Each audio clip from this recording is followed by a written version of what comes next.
El personaje del hipster Enrique Notibol nació un poco por casualidad.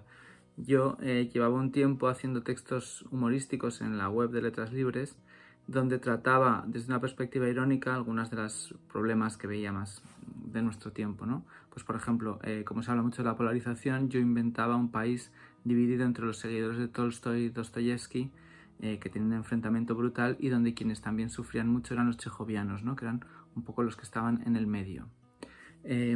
Y un día, en una de estas locuras que se me iban ocurriendo, pensé en un urbanita, un personaje a lo mejor parecido a mí o a algunos de mis amigos que viven en una ciudad, que le gusta determinado tipo de cine, que le gusta la música indie, y que se va a vivir a un pueblo, ¿no? Rompe con la novia, le va mal un poco en la política porque es un hipster bastante ideologizado, muy como post-15M, y entonces su tía lo acoge ahí en una casa pequeña, en un pueblo pequeño de Teruel, ¿no? Y entonces él llega allí con grandes proyectos que son, pues, se reencuentra con la naturaleza, quiere crear un huerto ecológico, quiere llevar una especie de ideas modernas allí, ¿no? Y pues los del pueblo tampoco le han pedido que vaya, ¿no? Y entonces esa especie de contraste entre dos visiones, una muy posmoderna y otra, digamos, más tradicional, más apegada a la tierra, es como lo que producía la comicidad, ¿no? Yo pensaba en, pues, un yankee en la corte del rey Arturo, por ejemplo, y me imaginaba el personaje como una especie de Quijote posmoderno, que en vez de estar intoxicado por los libros de caballería, está intoxicado por la literatura posmoderna, la sensibilidad medioambiental, la teoría de género, etcétera, ¿no? Sus intenciones, como las de Don Quijote, son buenas, y los resultados, como los de Don Quijote, son a menudo desastrosos. En La muerte del hipster lo que he contado un poco es, porque en la primera parte, aunque a él le salen mal las cosas tal como las tenía planeadas, al final de carambola algo bueno le sucede a menudo, ¿no?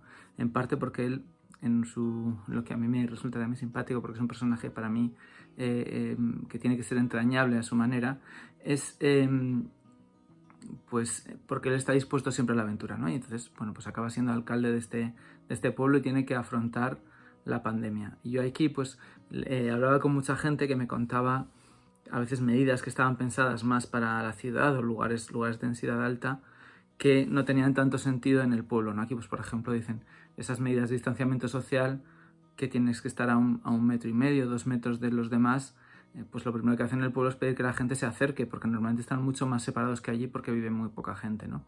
O también, pues, pensaba en cosas que me contaban muchos amigos, ¿no? Cómo iban deteniendo a los abuelos del pueblo cuando iban al huerto, ¿no? Que no suponía realmente un peligro para nadie. Y, y bueno, pues he inventado una serie de aventuras más, ¿no? Otro de los problemas a los que se tiene que enfrentar allí es el regreso o el éxodo hipster, ¿no? El éxodo urbanita de toda esa gente que se decía, ¿no? Que estaba un poco, pues, harta, atemorizada, agobiada en las ciudades sometidas a la pandemia, y que se van al pueblo, ¿no? Y llegan allí y, claro, nuestro protagonista ya está un poco ruralizado y le incomoda además ver a alguien que le recuerda cómo él era un poco antes, ¿no? Que yo creo que eso siempre es algo que a todos nos escama un poco. También he metido otras cuestiones, digamos, de las que hemos hablado este tiempo, ¿no? Pues, por ejemplo, tiene que actuar ante un brote de secesionismo, porque hay unas casas del pueblo que deciden que se van a declarar independientes, y entonces allí él, como alcalde, tiene que mantener, digamos, la integridad territorial y ver un poco cómo hacerlo. Hablo del regreso del lobo y de los enfrentamientos que provoca, ¿no? Entre una sensibilidad a lo mejor más romántica y los que están preocupados por su ganado. Hablo también de los fondos europeos y, bueno, voy metiendo así es como una especie de novela de aventuras, de humor, ¿no? Que es una de las maneras en las que yo que veo este libro, ¿no? Y también jugando, pues, con la autenticidad, con la parodia de, pues, hay varias voces. Una es la voz del hipster que cuenta las cosas, pero también tenemos el relato de los funcionarios europeos que van llegando allí, y también hay otro narrador más o menos frecuente, que es el cronista local, ¿no? Aquí una cosa que sucede en muchos pueblos, ¿no? Que es antes había alguien que lo escribía en libros.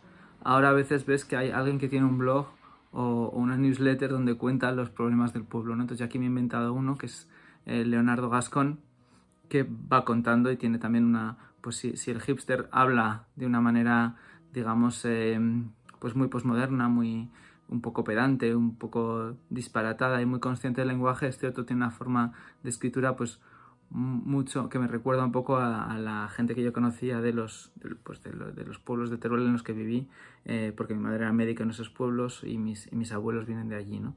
Entonces me gusta mucho esa idea de jugar con diferentes lenguajes, con diferentes registros de humor, de manera que haya pues siempre elementos con los que uno pueda conectar más o menos, ¿no? Y luego otra cuestión que tengo es que me parece que que me río bastante de todo el mundo, ¿no? Y empezando por gente que es más parecida a mí y por mí mismo, pero es un libro, digamos, que el humor no es, puede ser ácido, pero no es agresivo, ¿no? Creo que es un libro en general amable, pues pensando cómo puede serlo a veces, pues eso, Asterix o Wodehouse, ¿no?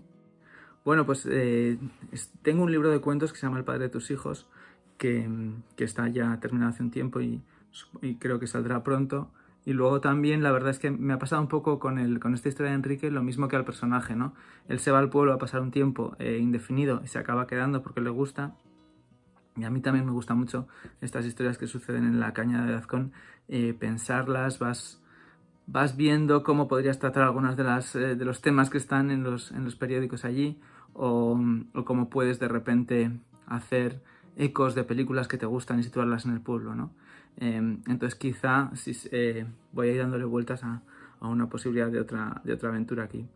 La verdad es que en la muerte del hipster lo que sucede, como nos sucedió a tanta gente en España y en Occidente, ¿no? Que estábamos muy encerrados y no podíamos viajar, y pensaba que aquí pues algo que podría suceder y que estar justificado sería pues que el hipster tuviera que hacer algún tipo de viaje por España, que ya estoy pensando los motivos y creo que algunos pueden tener bastante gracia.